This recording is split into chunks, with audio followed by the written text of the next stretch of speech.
Everything begins at the mansion. Our protagonist, named Zhao Xiaotian, transmigrated from the modern world. At this moment, he has just discovered the story of the guy whose body he took over. This person is the illegitimate son of the head of the Yi family and is weak and cowardly. He grew up without a mother, is humiliated by the entire family, and the worst part is that in this place, martial strength is the most valued thing. Since he has no talent at all, he obviously suffers from bullying. Then a guy places a hand on his shoulder and asks what the bastard is doing there.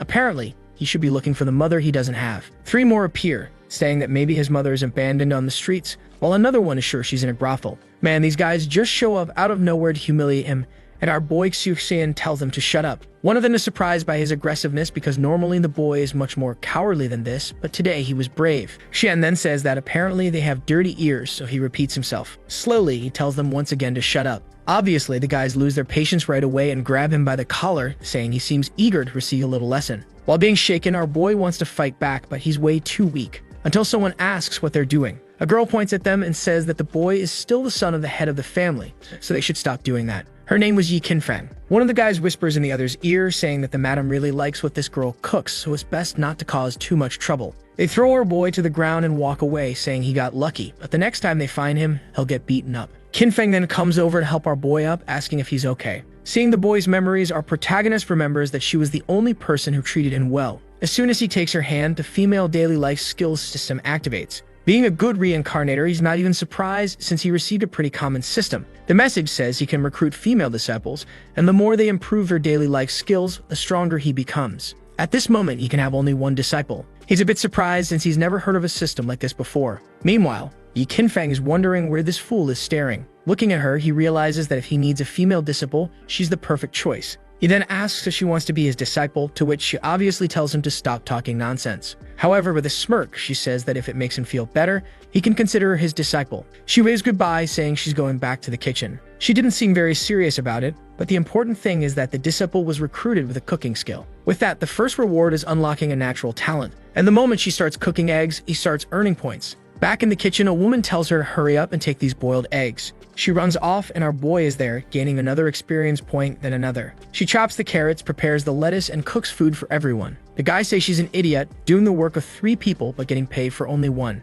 Meanwhile, our boy is behind the wall, gaining experience, and even her cooking skill has leveled up. Seeing that he has reached the initial level of the talent, he's already praying that this girl keeps cooking a lot. He's going to make sure she cooks for the entire city. Then the system says he has to choose a daily life skill. It could be foraging, medicine, architecture, and many others. He realizes that in this combat-heavy world, as long as it's not fighting, it's considered just an ordinary skill. So now he's sitting there fishing. That's what he chose. However, even with the system's little skill boost, it wasn't easy at all. Until finally the water shakes and he's sure something grabbed the hook, so he pulls. The big fish leaps out of the water, he goes to grab it, but just at that moment, someone screams for help, and the fish smacks him in the face. Annoyed, he turns around, wondering who's screaming for help at a time like this. But the scream seems mixed with crying. In a nearby house, someone is being thrown against the wall. Damn, what's this? You're king our cook? Don't do that. It's the same guy from before who was provoking Zhao Xiaotian, saying this is the price she pays for getting involved in that situation. He raises his big hand, saying that now she'll have to put in some service.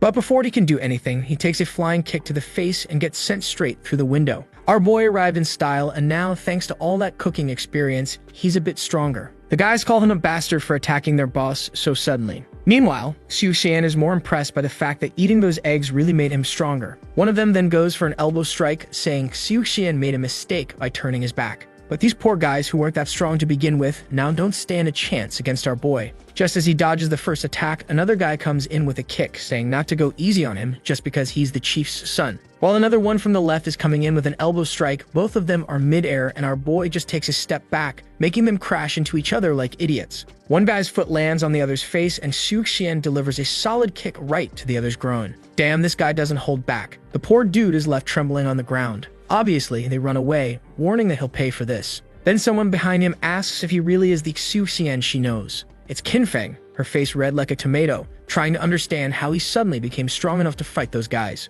That's when she comes to a conclusion and remembers the moment he asked her to be his disciple. And now she's certain that he awakened his talents a few days ago. Already impressed by such rapid growth, she knows he must have some rare talent. The girl immediately drops to her knees, thanking him and apologizing for doubting him. He extends his hand and tells her to get up since she's always been helping him. Walking with her, he learns that those born without a talent root usually don't progress, which is why his situation is unusual. She says it's incredible how a loser like him, who wasted 20 years of life and was considered trash by everyone, finally managed to awaken something. He smiles, not sure whether he should say thanks. Upon entering the Yi mansion, someone pulls her ear. It's Butler Zhang, and she asks him to go easy on her. However, the man says that it seems she deserves some pain since she's causing trouble. Must be thinking too highly of herself just because she cooks. At that moment, our boy grabs his arm and asks who gave him permission to harm his disciple. Then someone else speaks up, saying he's getting quite bold. It's a lady of the mansion named Liu Shi, who says that causing problems outside wasn't enough. Now he's causing them inside too. But Xiaotian simply says it's the butler's fault since he tried to hurt Qinfeng.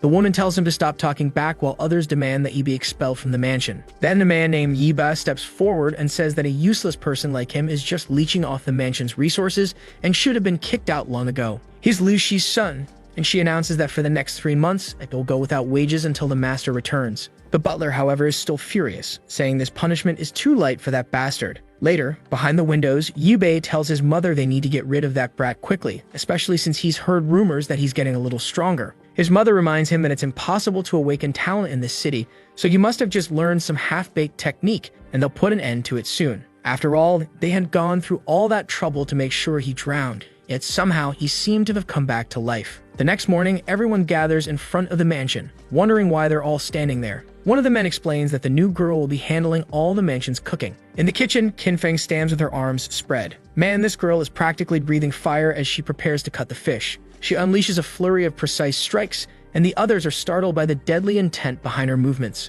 Meanwhile, Xiaotian gains experience and discovers she is advanced to the apprentice level. He also unlocks the ability to have one more disciple and a new talent, Iron Stomach, which lets him gain attributes from eating. Checking the system, he's shocked by how fast everything is progressing. Not to mention, he just got a talent that grants skills from eating. Next scene, he heads to the bookstore. Rousing around, one of the staff members approaches and asks how he can assist young Master Xiu. Our boy says he wants the most powerful technique, but the man knows very well that Xiaotian has no talent at all. So why is he even asking for that? He then glances at a girl in the back and I can already imagine she'll become one of our boy's workers. She brings out the beginner's technique, but of course Xiaotian complains, saying he asked for the strongest one. However, the girl tells him that if he manages to master that one in 5 years, he'd be considered lucky. Then, out of nowhere, he places 3 coins on the counter. The store clerk's expression immediately changes as he declares that this is no way to speak to young Master Xiu. Looks like it's time to fetch a powerful technique for real. The girl goes to retrieve the book, muttering that she's never seen someone so incompetent yet so ambitious. She hands over the book and tells him that if he manages to master it in this lifetime, he should come find her. She'll plant bananas on his head and wash her hair in the streets. Our boy tells her to keep her word because the store owner just heard everything. As she says she'll be waiting a lifetime, our boy starts stalling, saying he's going to take care of it right now. The sly guy has 1,000 kili and is literally going to use his eating talent to consume the book. The two in the shop are shocked, but it's too late. He's already swallowed it whole. He turns around giving a thumbs up, but then the nausea hits. That's when his body starts smoking. A blue aura expands and his body appears to be strengthening. Books fly off the shelves and in an instant, he disappears, already sprinting across the hall. Jumping from rooftop to rooftop, he can't comprehend how he suddenly became this fast. Before he knows it, he's back in front of her, while the store clerk exclaims that this is impossible. He remembers that even the most powerful ancestors took years to learn this technique. Right then, the girl admits defeat. In the next scene, a bucket is placed on the ground and she's washing her hair in the street. At least she keeps her promises. Word spreads outside. Everyone's talking about the bet and the claim that the boy learned a royal tier technique. They think it's impossible until our boy walks up to her and says that's enough. He then asks if she has any special skills or hobbies. The girl is confused by such a sudden question. She replies that she's not a martial artist but likes writing and painting. Our boy tells her those are great talents and instructs her to become his disciple. She agrees but asks if he'll teach her martial arts. He says not for now, just keep focusing on writing and painting. Poor Yanshu is left thinking this boy is really strange. But of course, he just secured another disciple specializing in calligraphy. Besides that, he grabbed more books, but there's a cooldown on his ability. I have to admit, I wouldn't have been smart enough to come up with a way to cheat the system like this sneaky brat. And there he is, swallowing another book. When suddenly, the Kung Fu Panda tiger appears behind him. An explosion goes off in the nearby mountain. The ones responsible for this plan were likely watching. The guy with the purple mustache isn't happy about using a demon, but the other one says it doesn't matter since the kid is dead. Until Xiaotian appears behind him, asking who exactly is dead. The two step back, trying to figure out how this bastard is still alive without a single scratch. One of them asks the other if he's really sure this kid has no talent at all. The one in red is Yuba, the son of the woman from the mansion. Our boy says he knows they tried to drown him recently, and he must have had something to do with it. Yuba starts trembling and then demands to know what happened to the demon and why it wasn't attacking. Looking to the side, he sees the demon's body lying there, but its head is missing. At that moment, the purple-mustached man, Chen, rushes in for a punch, saying they'll have to handle this personally. But Xian dodges effortlessly and says that at the very least, there'll be good experience points. The guy is convinced that since the boy only awakened recently, there's no way he can lose. But our protagonist blocks his attack with his arm, elbows him, and lands a solid hit right in the guy's face. That single blow sends the man flying through the forest. He can't comprehend how a kid who was literal trash just a short while ago suddenly has so much power. The fool is crawling away while our boy simply remarks that it looks like those books he ate were well absorbed. Ken has already realized that if he doesn't get out of here, he's going to die. He gathers his energy and leaps away, trying to escape the forest. For a second, he looks back and sees that the kid is far away, so at least he won't die. But the next second, Xian's already behind him, asking where he thinks he's going. He grabs his face and slams him into the ground. The guy realizes that he has no way out now. Ken knows he won't make it and starts begging the young hero for mercy. He warns that he's an official of this place, so if he's killed, Xian will get himself into trouble. Xian admits that this isn't something he wants to deal with. He vanishes and the guy breathes a sigh of relief, thinking the boy ran away. But then the brat is back, now holding the demon's claws.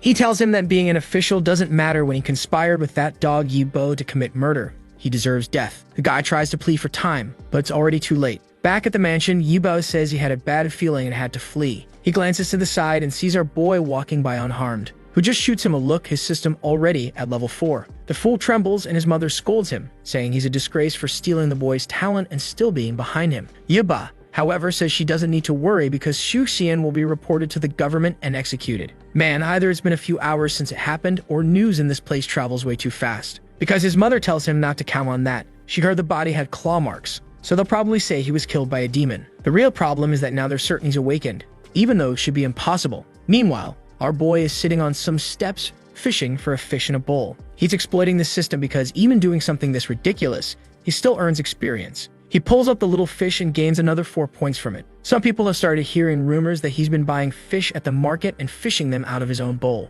Yuba asks if the guy is sure about that, and the man confirms it. He never let the boy out of his sight for a second. Yuba is getting more furious than ever, trying to understand why he, who trains seriously, isn't progressing, while the guy fishing from his own bowl won't stop getting stronger. Until suddenly, our boy levels up his fishing skill to apprentice level, and now he has to go to places with higher quality fish. Just then, someone unexpectedly brings him a letter. For a second, he wonders if it might be from a secret admirer, but it turns out to be about the selection for the Demon Suppression Division. Apparently, the guy Xiaotian killed belonged to this association, and he knows they must hate him now. Sometime later, Qinfeng tells him the selection is coming up, so why does he look like he's just relaxing all the time? But he responds that for someone like him who was always looked down on, this so-called opportunity is just a joke. She agrees but still wants to know why he keeps waving his hands in the air like an idiot. This boy doesn't even try to hide when he's using the system. He explains that he has no idea what kind of opponents he'll be facing, but is preparing just in case. Qinfeng has leveled up so much as a cook that now he needs to teach her exotic cuisine.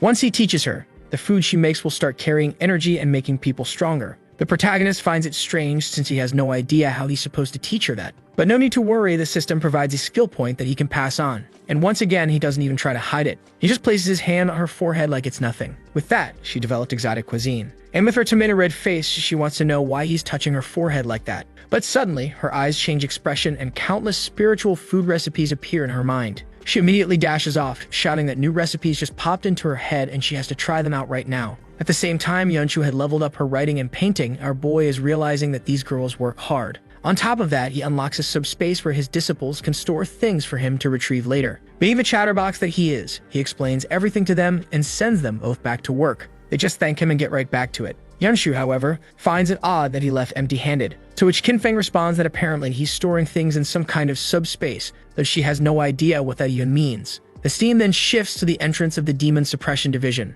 The guard at the door tells him to hand over his recommendation letter, and after reading it, he asks if he's the infamous Xiaotian. As soon as our boy confirms, he immediately feels a murderous intent, and all the men around know that this is the bastard who killed old Chen, the illegitimate son of the Yi family who cannot be allowed to leave this place alive. Our protagonist knows this is Yi Ba and his mother's scheme, and unfortunately, it worked far too well, as he's now the target of everyone here. That's when someone announces that Master Lion has arrived. A man in a purple robe walks through the crowd, while our boy wonders who he is. Someone next to him remarks that it must be his first time here. A guy named Wu Chengen explains that Lion trained for much less time than most people, but is already far stronger. Our protagonist comments that it looks like he's playing the role of the narrator. Then, Lion is about to say something about his family's reputation when another guy appears and kicks him aside. Our boy asks who that is, and the man explains that last year, he was the grand prodigy. And Qian is excited, thinking that if he gets another demon core this year, he'll advance to the next realm. That's when a giant bald man, nearly 3 meters tall,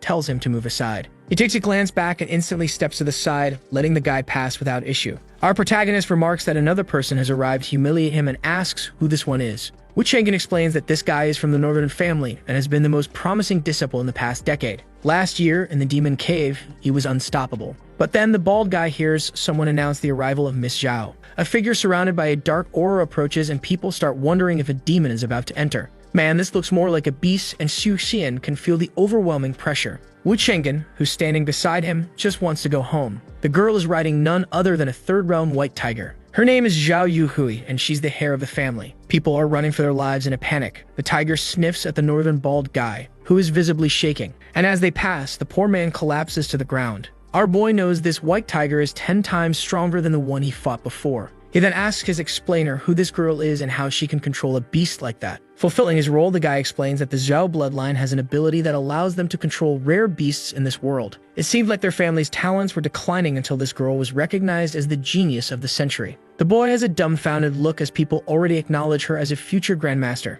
Meanwhile, Xiaotian is just amazed that new people keep showing up. In the middle of an arena surrounded by statues, our protagonist comments on the sheer scale of everything. The explainer says that each of those statues contains divine power and keeps the demons inside the cave sealed. Our boy then asks which cave he should enter. The guy explains that you're supposed to measure your strength at the front and then enter the cave assigned to you. If you're in the first realm, you enter the first cave. If you're in the second realm, guess which cave you go to. That's right, and so on. Our protagonist asks if Miss Zhao is going into the second realm cave then. But in reality, she's entering the third realm cave. Meanwhile, Xiaotian is still passively gaining experience from Qinfang cooking and Yunshu writing books. One of the guards thinks it's wrong to send the girl into that cave, but another comments that he has no idea how talented she is. She perfectly inherited the bloodline and could easily take down a high-level demon. Even among all the disciples this year, she stands out. While our boy is impressed, the guy behind him tells him not to get any ideas because the two of them are only allowed to enter the basic cave, until someone behind them suddenly announces that Xiaotian will also be going into the third round cave. Wu Chengen freaks out, saying that's way too dangerous. It's basically sending the boy to his death, which is insane. But the guard is already reaching for his sword, asking if he's really going against the orders of this place. At that moment, our boy says there's no need to attack his friend. Hell go. The others watch him walk forward, commenting that it looks like they're trying to get him killed. Zhao Yuhui, seeing him enter alongside her, knows that the boy is as good as dead. She even says they should start preparing his death certificate to send to his family. Inside the cave, a massive rat is waiting, wielding a sword in its hand. The rat warns another one with a spear that he smells a human in the first realm and tells him to send a weak demon. However, what they didn't know was that Xiaotian was hiding comfortably, using one of the scrolls that our dear Yunshu had made for him. He then opens his system, which is packed with food that Qinfang made, and starts boosting his attributes. My friend, he's been there for 4 days just eating, and he's already increased his attack, defense, and spirit by 50%. That was the limit he could gain from food. At that moment, the system notifies him that for Qinfang and Yunshu to level up, they need high-quality materials. Our boy realizes that his days of relaxing are over. He's going to have to take action. But he doesn't want to start fighting yet because some strong demons are nearby, so he decides to wait until they leave. Invisible but still fishing, he decides to gain some experience while waiting, until a rat senses something and launches an attack in that direction. Someone blocks it, and it turns out this whole situation involves Zhao Yuhui. The rat questions why his comrade is defending this human. The moment he sees her glowing eyes and the little rat caught in hypnosis, he realizes she must have some kind of bloodline ability. But it's already too late. He takes a strike to the back. The sword is pulled and the body collapses to the ground. At that moment, an entire army appears in front of her. But Zhao Yuhui looks excited, saying it's time for the dance. A rat looks at another, and suddenly, they start fighting each other. Moments later, corpses are scattered everywhere. She remarks that dealing with second realm creatures is way too easy. That's when someone behind her says that, in that case, it's time to test her. It's the Mole brothers, level 2 bosses. In an instant, one is already on her back, saying that their leg movements are far beyond what she can keep up with. She tries to activate her bloodline ability, but the rats keep dodging and tell her it won't work on them. A flurry of cuts follows, and from the looks of it, the girl has actually taken some real damage. Man, I thought she was hurt, but I didn't expect it to be this bad. Her head is literally floating in the rat's hand. He boasts about his victory, but she just laughs and asks if he really thought she was dead.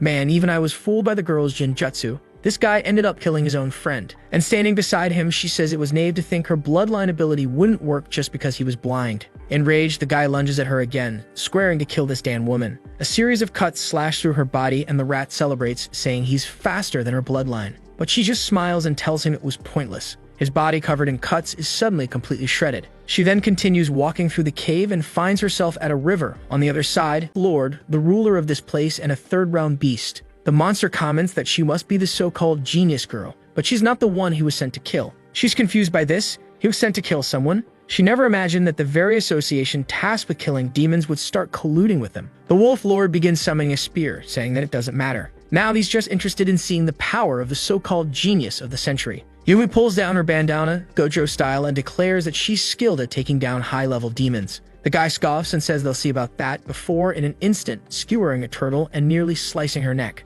She quickly retreats, knowing that if not for the automatic activation of her death substitute ability, she would have died. What she doesn't understand is why her spiritual energy isn't working. She removes her bandana and calls for her demon tiger. The moment it appears, it immediately launches an attack at the Lord. He acknowledges that she's impressive. Most people at her level would already be dead. But as he approaches, he warns that none of this changes anything because in the end she's going to die just the same. She activates her bloodline ability, commanding him to stop. But she realizes that the wolf is still advancing and wonders why nothing is working. He swings the spear again, and the tiger barely manages to save her. An explosion erupts in front of her, and the Lord remarks that it's impressive how even in its humanoid form, that creature is still so strong. They continue exchanging blows, and the cave begins collapsing from the intensity of their fight. Then the boss backs off and says he's tired of warm-ups. It's time to get serious. He unleashes the serpent spear attack, the weapon slithering like a snake toward its target. Yui's summon seems to be holding its ground, even counterattacking. But just as its paw is about to strike, it suddenly stops. The spear didn't pierce it,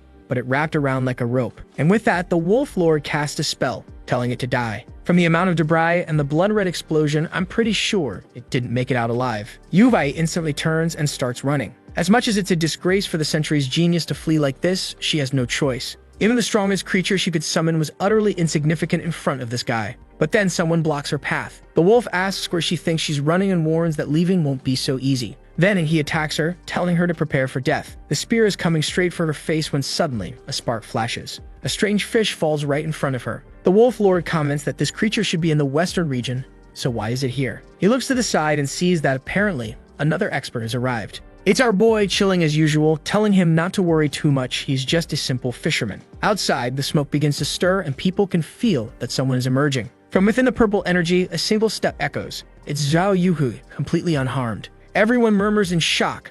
The genius of the century actually survived this challenge. Meanwhile, the guards are convinced that their plan was brilliant and that the damned Xiaotian is dead. But then Yuhui leans toward the entrance and welcomes the great master, Xiaotian. The men are baffled. Since when does this arrogant girl kneel? Until one of them points and tells the captain to look. An overwhelming aura is emerging from the cave. Maybe a demon had broken the seal and was about to escape. Suddenly, the head of a wolf appears, and everyone turns pale. It's the third realm leader of that cave, the Wolf Lord. The commander immediately orders reinforcements, but that's when our boy realizes he forgot to take off his helmet. Of course, now he's standing there staring at everyone with his clueless expression. Meanwhile, Yuhui, in an interesting position, asks the master when her training will begin. Nobody understands why she's calling that weakling her master. The guard has no clue how this happened, but the real problem is that Xiaotian came out alive. What's worse, he has no idea what kind of cursed martial art he used to make Yuku protect him inside the cave. She was even humiliated to the point of calling him master. We then rewind 1 hour back inside the cave. Yuvi wonders if this guy is really in the first realm.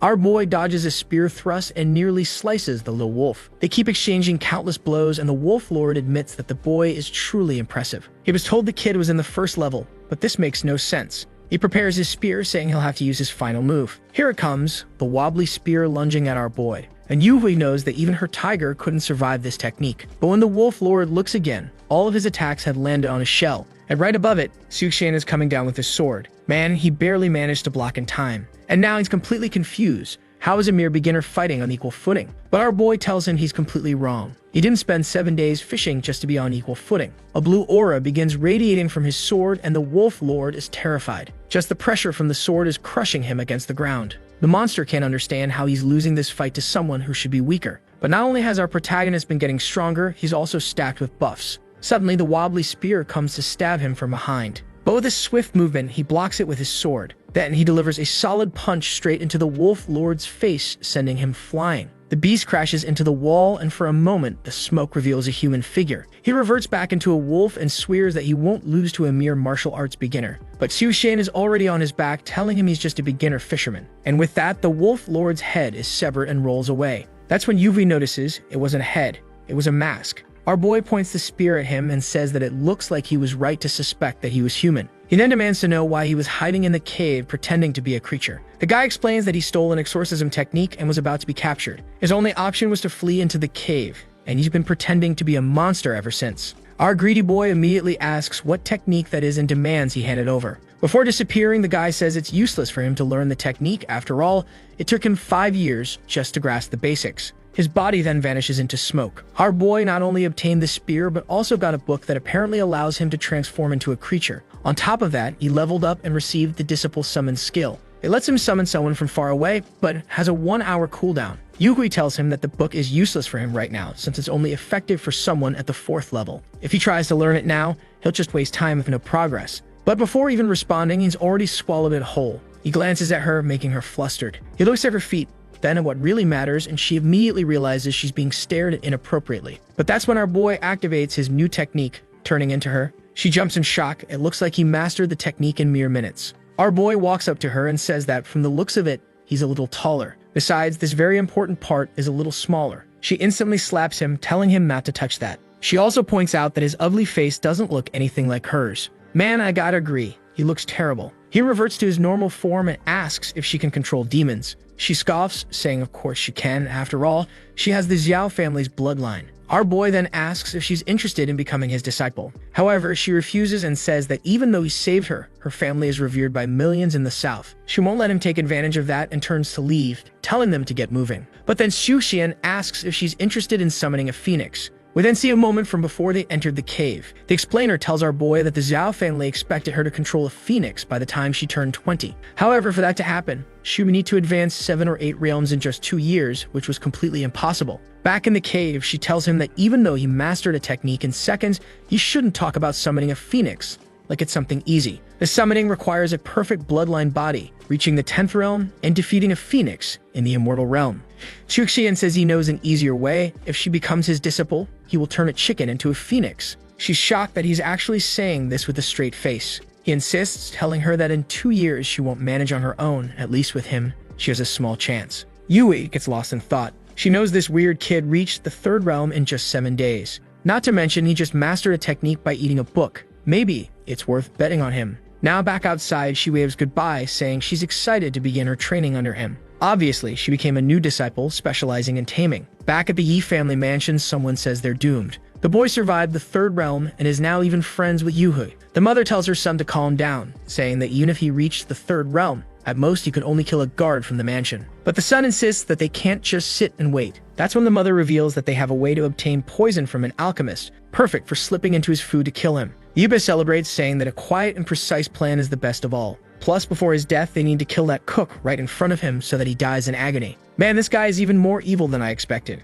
And at that moment, a tiny mosquito lands on the mother's neck. You'd think it would just take a drop of blood, but no, it drains about 8 liters, turning her into a mummy. Her body collapses and the little monster moves to finish off the son. Now the poor guy is desperately screaming for help. The next day, people are looking at a sign and wondering what it says. Apparently, the whole town is now looking for the mosquito that killed Yi Ba and his mother. Everyone in the city has heard about the incident at the gate, saying it's surprising that the boy survived. Nearby, Yunshu is also listening as people talk about how Lady Zhao Yuhai is now our boy's disciple. She then writes him a message, letting him know the news has spread across the entire city. At that moment, she had reached the virtuous calligraphy talent. This allows her to decipher objects and analyze the magic of any scroll. Sitting on a tree trunk, our boy tells her to ignore all that, and asks if the spiritual bamboo he gave her was enough.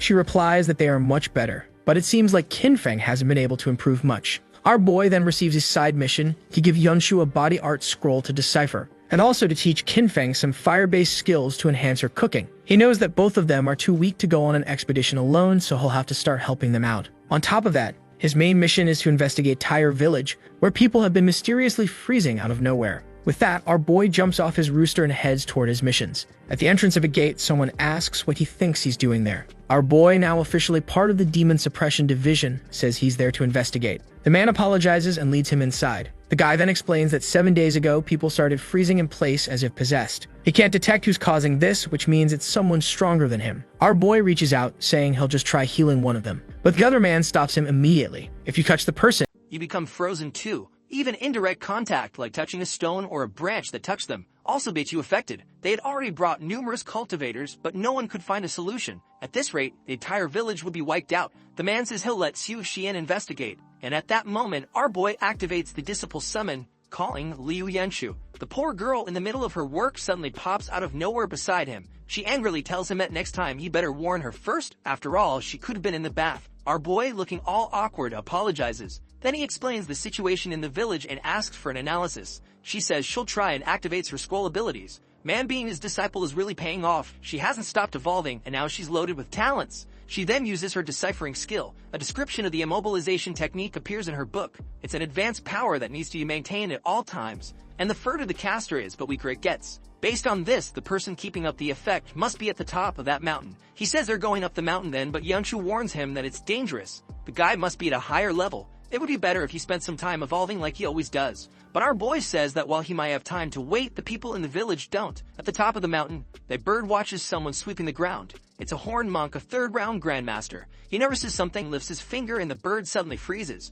just like the people in the village. It drops to the ground like a discarded piece of trash. At that moment, our boy appears. The monk recites Amitabha and asks what this honorable guest is doing at his temple, but Zhao Xiaotian simply tells him that he knows he's the one using the immobilization technique and orders him to disable it. The bald guy claims that Zhao Xiaotian is accusing the wrong person, but our boy immediately attacks, saying he just saw him using it. However, the horned monk activates a steel body technique, and Zhao Xiaotian's attack does nothing. The monk kicks him in the back and follows up with a punch. Our boy blocks the first hit, but is forced to defend against another. Now he's tanking everything, even stopping a knee strike. The bout gets intense, and the monk compliments him, saying that his skills are quite decent. Zhao Xiaotian spots an opening and throws a punch straight at the monk's head. But then, the guy activates the immobilization technique, and our boy is frozen midair. The monk prepares an attack and sends him flying into the temple walls. Boom! The walls shatter, and our boy is left buried under the rubble. A message pops up. Yanshu asks if he's okay. It replies that he is, since that attack was unavoidable anyway. It then explains that they first need to figure out the ability's cooldown, and second, he needed to buy time for her to copy the power. She's perched on a tree saying she'll observe until she copies it, but he should fight in a more open space. Our boy then pulls out a green bean, a turtle recovery essence. Using materials from the cave, Qinfeng made it for him, but unfortunately, he only has 2 left. At that moment, the monk enters the hall, saying there's still much suffering left for him. He stomps on our boy, but Zhao Xiaotian had already turned into a pile of rocks. The monk didn't expect a kid like him to have a transformation technique. He anticipates an attack from behind and blocks it. But our boy grabs his arm and says that monks shouldn't curse. He tries to slam the monk into the ground, but just then, the monk turns into solid gold. The entire house explodes and someone leaps through the roof. It's the monk, impressed that he survived only because of his technique. Mid-air, Zhao Xiaotian is already closing in. He kicks, but again the monk turns into gold. Except this time, our boy slams him into the ground anyway. The monk gets up. Zhao Xiaotian is already coming in again, but this time, the monk freezes him. He warns that no matter how good he's at martial arts, he can't win. He begins charging a black energy sphere, saying he's impressed the boy lasted this long. But strangely, Zhao Xiaotian is laughing. The monk scoffs, saying he's bold to be smiling at a time like this. He throws the sphere, the purple void thunder technique. Our boy's body is blasted through the entire mountain, leaving behind a crater. The monk looks to the sky and bids farewell to his fallen opponent. But Tihuhian, a leaf brushes against his arm. He turns, and Zhao Xiaotian is already behind him, holding the same sphere he just used. The monk demands to know how he's alive and how he's using his technique. But our boy sidesteps and shows the attack right into his chest. Man, these fight scenes are pretty damn good. The monk is blasted through the temple, smashing against the far wall. He can't comprehend how a kid who just started fighting is already using a technique that took him years to learn. Then Zhao Xiaotian appears in front of him. The monk says that before he dies, he wants to know how this brat learned all his techniques so fast. A little earlier, we see that when our boy was running across the battlefield, He opened his inventory, and inside were several scrolls written by our beloved calligrapher. She was exhausted, but she had finally completed them all. The greedy bastard immediately shoved them all into his mouth. Say what you want, but this sleeve fox really knows how to exploit his little system. Our boy then tells the monk to pay attention, because now he's going to explain the situation. He disappears, and before the monk can react, Xiaotian slams his fist into his chest, telling him to shut up and die, and that even if he can't use the thunder technique anymore, they'll beat him senseless until he loses consciousness. Our boy unleashes a flurry of punches while the monk writhes in agony. He meekly asks what he did wrong. The people of the village had suffered from wars and starvation for too long, so you're simply trying to free them from suffering. Apparently, when he used the immobilization technique, he even shed tears because he had to do it.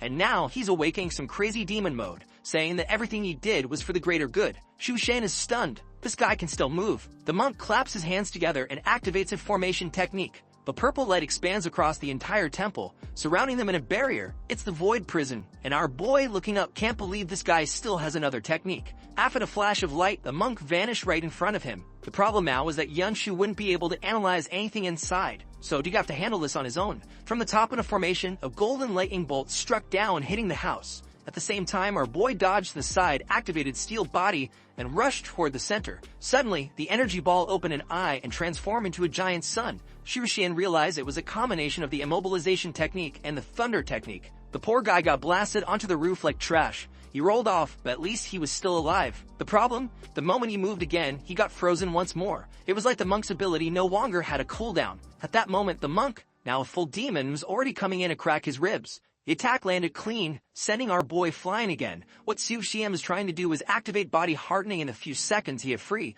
The issue was that 3 more energy spheres appeared around him. The poor guy knew that he wasn't even getting a second to breathe. Another devastating lightning strike rained down on him, and now the house was completely destroyed. From afar, Yunshu watched the storm of lightning, calling for her master. She was riding as fast as she could, telling him to hold on just a little longer. She was almost done. In the middle of the destruction, the monk stepped on Xiaotian's chest, mocking him. He taunted him, saying, "What happened to that laugh?" So our boy forced out a laugh just to mess with him. This infuriated the monk even more, who prepared a punch, saying he would immobilize him forever. But Xiaotian, our boy, activated a formation. In full Jujutsu Kaisen style, he expanded his own domain inside the monk's domain. The demon, completely confused, demanded to know how that was even possible. He had no idea how this brat was pulling this off, but he swore to kill him and steal his spiritual root. At that moment, all the energy spheres gathered into one massive sphere above Xiaotian. He smirked, asking if this was finally final attack. The giant eye moved toward him, but he stood confidently, activating the freezing technique. That's when his aura exploded outward, freezing not just the attack but the demon himself. The entire mountain was frozen. The monk couldn't understand how this was possible. Even his own formation had been frozen alongside everything else. And beyond that, he couldn't feel anything. All he could hear was the echo of his own thoughts. Meanwhile, Xiaotian was charging up a small energy sphere. Man, the references keep coming. The demon had no clue what the boy was preparing. He thought he could escape or maybe even survive this. Well, buddy, you're about to find out, because that attack just tore through him and split the sky itself. Half the mountain was wiped away, and I don't think you survived that one, my friend. The evil monk had been eliminated, and our boy advanced to level 4. Not only did he unlock all of the monk's techniques, but he also gained a new skill. When his disciples are nearby, he gets stronger. Vice versa, his disciples also grow stronger when he's around. Meanwhile, Qin Feng was sitting on a bridge, wondering why the master hadn't returned yet. As soon as he showed up, she rushed over, asking where Yunshu had gone. Our boy explained that she had already returned to the store, but he wanted to know why Qin Feng looked so nervous. She explained that the patriarch had returned. At the Yu Mansion in the main hall, our boy opens the door, and the moment he steps inside, he feels a murderous intent. Something was approaching him fast, and standing in front of the entrance, there was the patriarch. Xiaotian realized the old man was expanding his aura, testing him, and then the old man advanced forward confidently. Is this another reference? This time to Hunter x Hunter. The old man was impressed. It seemed that the rumors he had heard weren't lies. The boy truly had exceptional potential. Then the old man laughed, and suddenly, his killing intent disappeared completely. Our boy was already close to him, wondering why the intent to kill vanished so suddenly. The old man turned, spread his arms wide, and said, "Son, for a second, I completely forgot. Yeah, that's right, our protagonist is actually this guy's son. The old man smiled, saying how much Xiaotian had grown. He was so proud that he even wanted a hug, but Xiaotian was skeptical. What was with this sudden change in attitude? The father sat down, saying he had been watching his son's hard work. He asked him if he wanted gold, treasure, or maybe even a woman, but looking at the old man's smiling face, Xiaotian found it disturbing. This was a man whose wife and daughter had just recently died, yet here he was smiling his 20-year-old illegitimate son. He knew there was something behind all this. But if the old man was being so generous, then there was something he wanted. The scene changes. Our boy, as usual, is surrounded by beautiful women, while everyone stares in shock. Man, he must have made a big demand, because apparently he asked for an entire sect for himself. Kinfeng wants to know how he got so much money. He replies that you just borrowed a little from the family patriarch. Meanwhile, the old man is absolutely fuming. He said he would grant any wish, but the boy had completely emptied the castle's treasury. But while the old man was fuming with rage, our boy was sleeping peacefully. Not so peacefully, actually, because he woke up to someone shouting his name. He almost had a heart attack, and Kinfeng told him that someone was waiting at the gate. From the red outfit, you could already tell who it was. The healthiest disciple of them all, Yuhuai, who greeted her master with a cheerful wave. Xiaotian noticed that unlike the other girls who started as beginners, she was already at the skilled level. He then pointed to the side, saying that room over there would be hers. Kinfeng asked what was in the box, and Yuhai replied that it was a divine beast passed down through her family. She told her to take a look at the phoenix, and as soon as Kinfeng peered inside, a red eye was staring back at her. She jumped in fright, but of course, it was just a tiny bird. Yodi said it was still very young, but once it grew its flaming feathers, then she would have believed it was a phoenix. Then she looked to the side, saw Yamshu, and realized there was another woman here. She turned to the master and said that he was truly oppressive. At that moment, a crow was flying overhead, and she used a technique to make it descend. The creature was engulfed in an aura and obeyed her instantly. It turned out to be a messenger pigeon, carrying a message from the Demon Suppression Division. Our girl told them she would stay home, take care of the birds, and chat with her sisters. The poor thing didn't even get a chance to go with our boy. His first mission was to go to the demon cavern and clear it out. On top of that, there was something there that would help Yuhai evolve her creatures. He realized that this time was going to be an underwater battle, and luckily, he had a pill that would help him deal with it. After consuming it, he dived into the sea, and deep below he saw a gate where two fishmen were standing guard. A bait suddenly dropped in front of them, and one of them laughed, saying that humans were hilarious, always hunting in such primitive ways. But the other one couldn't resist and jumped to bite it, saying this one felt special. With that, the poor guy got yanked up, and his friend rushed after him,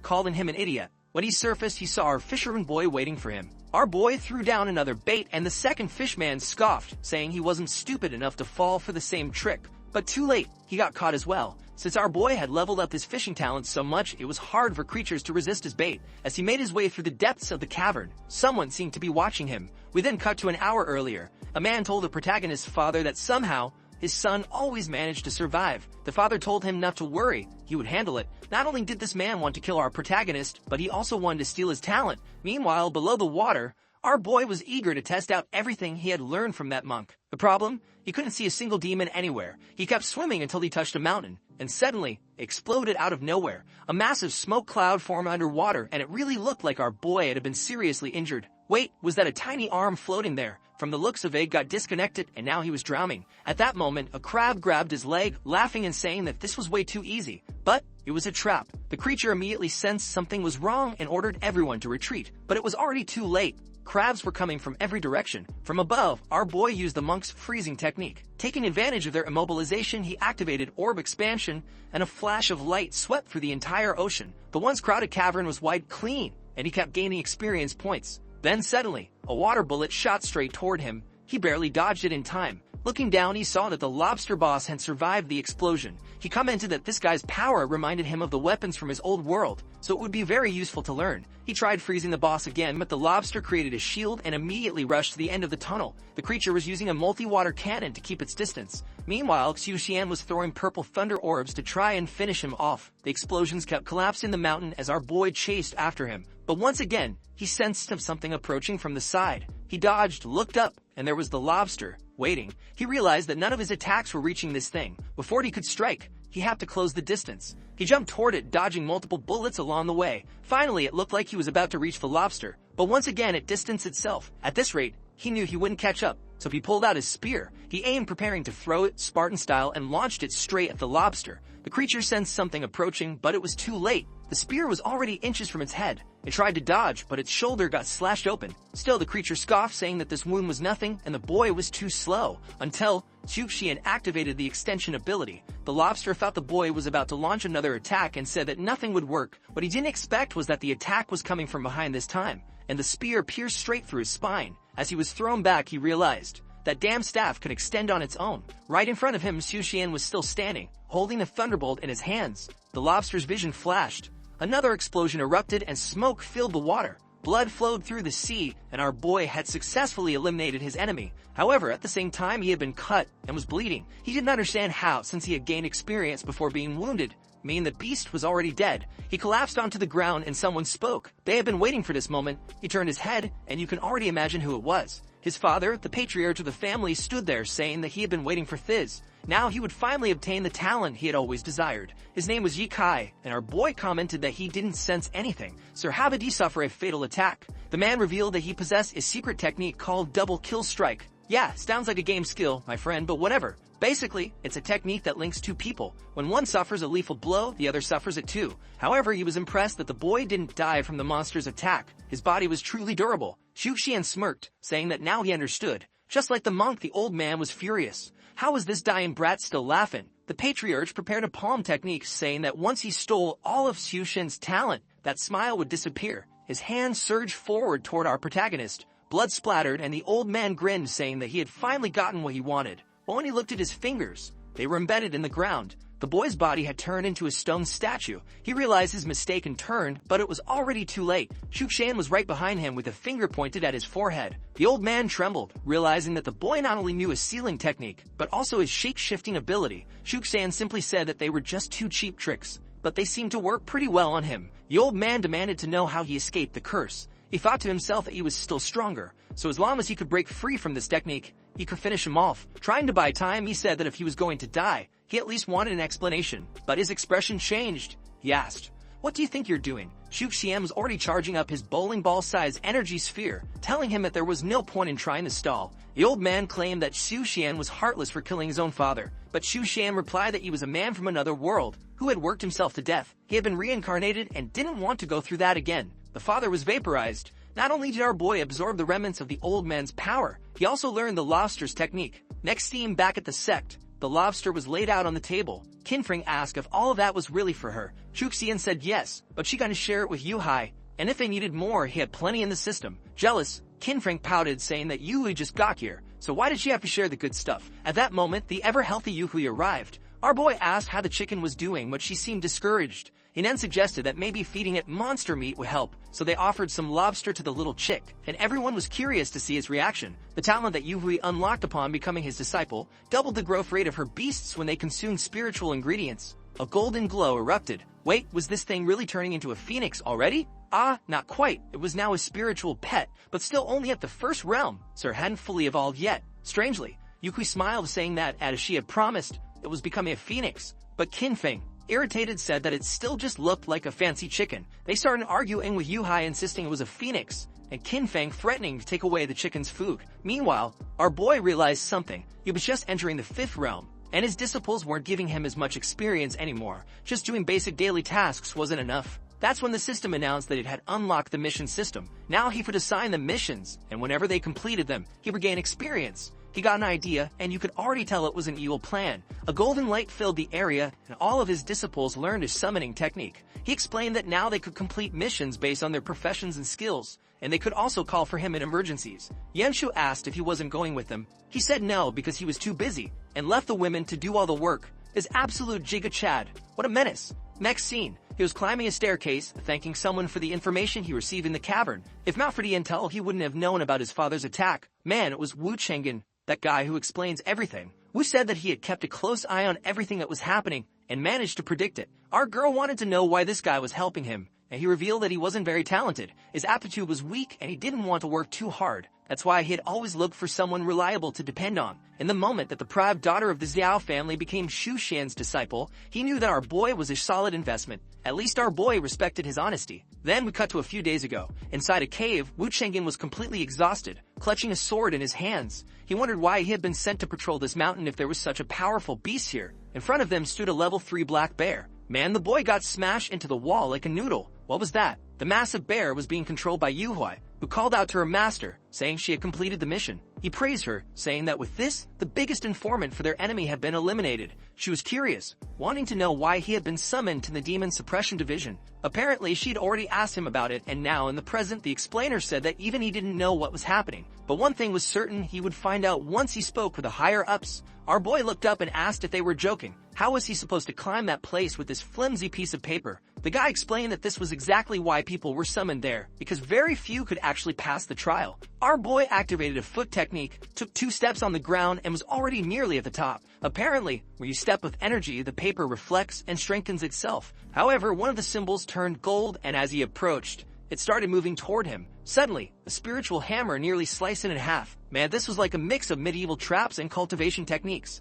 And not just that, a barrage of swords was already heading straight for him. He activated his immobilization technique along with steel skin. The attacks landed directly between his hands and aura surged into the sky. The problem was that these swords followed a tracking technique. They wouldn't stop. He wondered if he could freeze them with the immobilization technique. But when he tried it, it had no effect. An explosion burst in the sky, and one of the swords nearly pierced his eye. But then, someone appeared behind him and from the looks of it, stopped the attack. A man named Wang Sizai told him that he was way too reckless, and that he hadn't even had time to go pick him up. He deactivated the formation, explaining that these seals were made to stop level 5 demons. Our boy asked if he had disabled the rest of the seals, since there were tons more ahead, but Wang Sizai placed a hand on his shoulder and said, "That won't be necessary." He leaped into the air, grabbed our boy, and threw him straight onto the island. Our boy landed with his face all distorted, realizing that an 8th realm cultivator was on a completely different level. But then, mid-air, out of nowhere, a black rift opened and red energy spread out. A minotaur-like creature emerged from inside.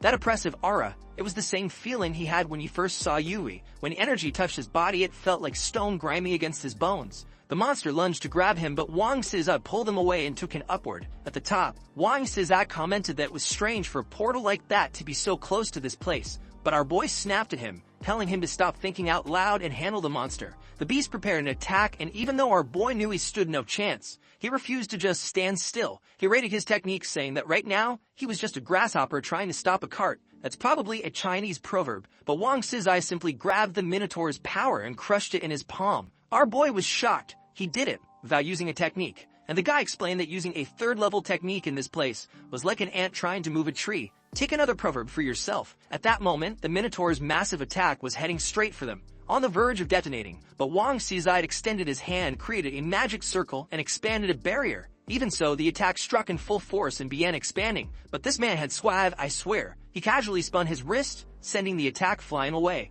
Our boy watched in awe as the attack soared across the mountains. The one who wasn't happy was a poor little rabbit, who had just lost his entire forest to that explosion. Obviously, the place was left with a massive crater, and our boy couldn't believe such power. A single explosion had turned countless mountains into dust. It was worse than a nuclear bomb. Trying to use his tiny attack to stop that was completely ridiculous. At that moment, the Minotaur retreated into the rift and disappeared. Our boy celebrated, at least happy that the great beast had backed off, while Wang Sizai wondered if the monster had only appeared to test the Demon Suppression Division's power. Sometime later inside the main house, our boy was walking alone down the hallways. That mysterious person told him to come alone, that the place was completely empty, until a golden light appeared in front of him, and our boy stopped in his tracks, staring. She was holding a fan, wearing a crown on her head. Would she in the future work honestly under our boy? Her name was Li Wan, and she was the Empress of Lan Wan. No idea which realm she belonged to. Being a gamer, he immediately noticed her name was Orange. That meant she was definitely a force to be respected. We then cut to a conversation with someone else,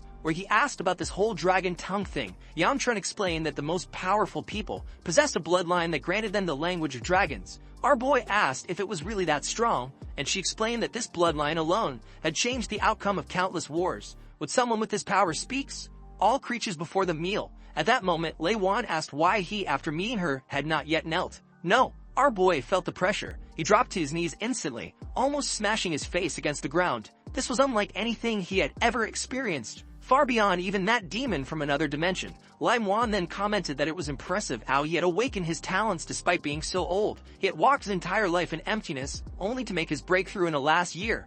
And that was why she had heard his name. Our boy, feeling awkward, downplayed it, saying he was just an ordinary person and didn't deserve recognition. She then said that he was humble and told him to stand up. She asked if it was true that Miss Yukui of the Zhao family had accepted him as her master. On one of her missions as Empress, she had visited the Zhao family, and at that time they had rejected all potential masters. That was why she wanted to know how he had managed to do something like that. Xiaotian simply said that he had promised her he would help her raise a phoenix. The Empress, excited, stood up and said that now that was interesting. Then, she ordered him to prepare himself hear a decree. He would be made an assistant to commanders of the Demon Suppression Division and, in addition, the governor of Yizhou. He accepted the honor with gratitude, and she said she was interested in seeing what you would achieve in this world. Later that same day, someone asked her why Her Majesty was favoring someone like him. A golden dragon appeared behind her, saying that the boy was suspected of having killed his brother, his mother, and even his father. Clearly, he wasn't a good person. However, the Empress replied that there was no concrete evidence, and besides, if he hadn't done something like that after being oppressed for so many years, he would have ended up just like her.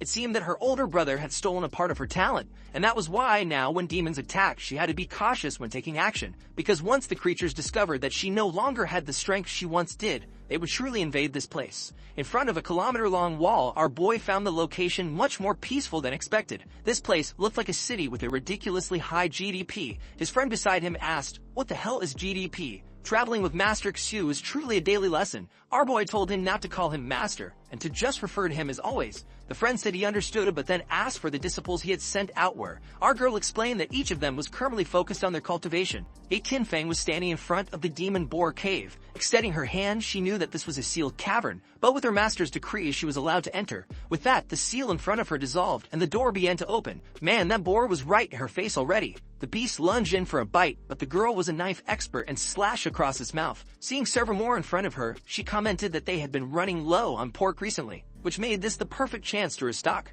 The battle was so intense that not long after, the pig was trembling and running away, but then a massive force struck it, sending it flying. The boss of the cave, Zhu Feng, stepped forward, calling his subordinates ridiculous for having lost to a single girl, and slowly, Yi Qinfeng approached him. He said that using his subordinates as ingredients was going too far. Yi Qinfeng laughed, saying that he and the boss already knew what these creatures were good for. The boar roared, saying that he would rip open her abdomen, tear out her heart, and make it into an appetizer. At that instant, he lunged at her, but she dodged and sliced across his leg. Her blade skills were precise, cutting right as Achilles tendon, but she stayed stamming, swung for another attack, and shattered the ground. However, he had already taken another cut on the shoulder and called her a damn fly that wouldn't stop dodging. But he claimed that these little cuts were just tickles, so they wouldn't matter in the end. Man, it really wasn't affecting him, because he kept attacking, while she kept dodging. Forced to evade, she had to land on her heels and throw herself backward, but at that moment, the boss saw the perfect opening. He swung to smash her face in. The attack looked like a direct hit, tearing the ground apart. Beneath the massive impact, her feet were visible, and the boss mocked her, saying that in the end, she really was going to become a meal.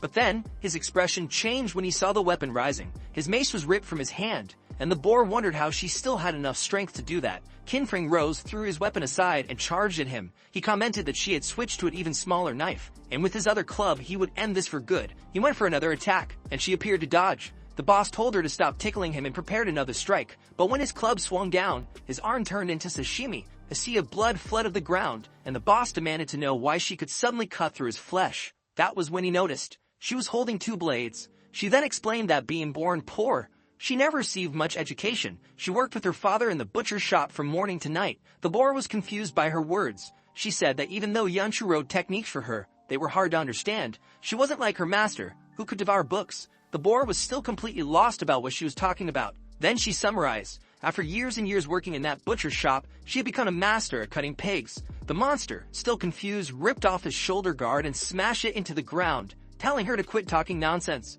Then, his body began transforming. He had shifted into his true form. Now, as a wild boar, he charged toward her. She dodged, and he smashed through the entire cave wall. She managed to leave a small cut, but she noticed that the skin was much tougher than before. The problem was that the cave ceiling was starting to collapse. She knew that if she took too long, they would both be buried alive. Meanwhile, the boss kept charging after her, and in the middle of her escape, she activated an X-ray vision ability. She could clearly see every connection and muscle in his body. She rushed toward him, activated Butcher's precision, and unleashed a flurry of strikes on the beast. The boar was engulfed in a storm of blue slashes, and in the blink of an eye, he was reduced to a billion tiny pieces. Only the bones remained. Man, not even our protagonist could pull off a death like that. With that, the demon boar was slain, and she advanced to the rank of Imperial Chef. She left the cave carrying a ton of materials, saying that this battle had been very rewarding. The system was overflowing with new items, and our boy kept gaining more experience. Meanwhile, in another room, A man named Sun Chan, sitting in a chair, asked what brought Xiu to this remote region.